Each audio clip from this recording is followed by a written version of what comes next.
presented by DK Pictures.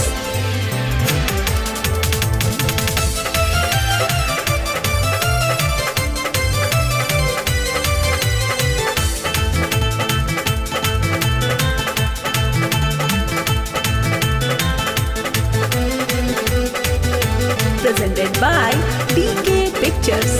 सावन के पावन महीना आइल राखी के त्योहार। सावन के पावन महीना आइल राखी के त्योहार। कि बहिना बांधल राखी तोहार भैया दिया उपहार। कि बहिना बांधल राखी तोहार भैया दिया उपहार।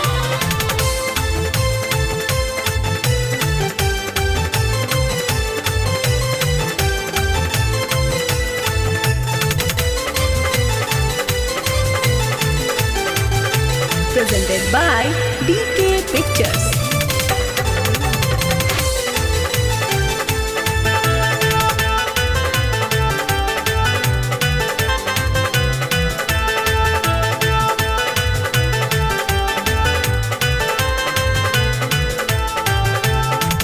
थाली में कपूर जला के दुख भी पथारेली।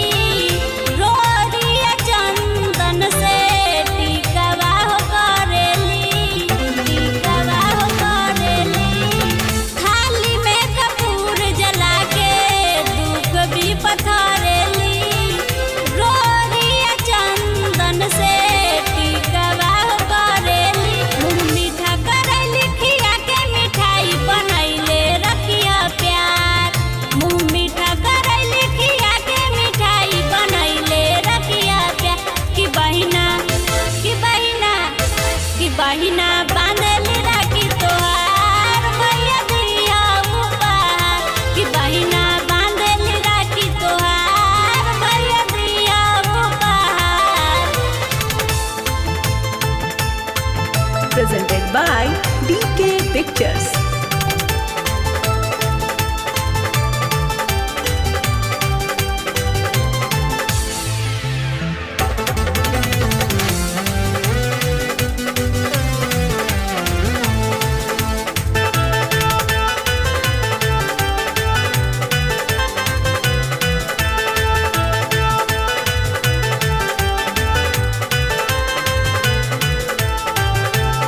रेशम के धागा नहीं प्रेम के डोर बा।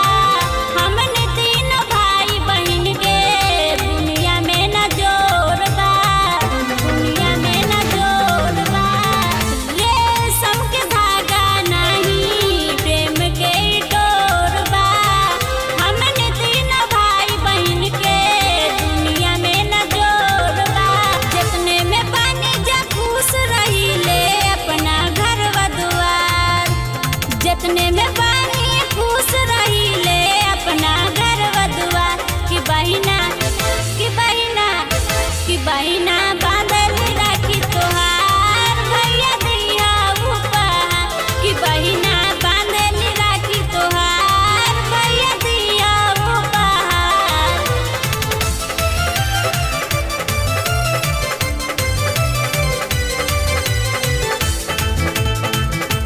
Presented by DK Pictures.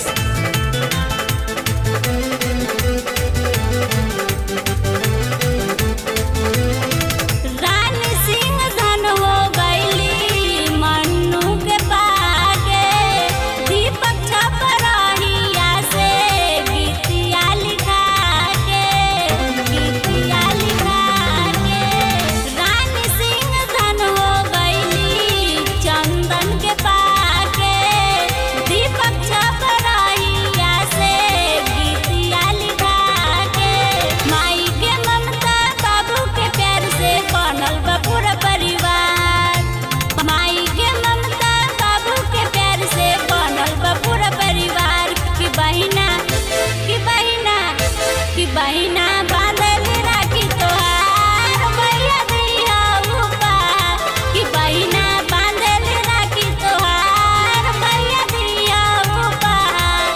सावन के पावन महीना आइल राखी के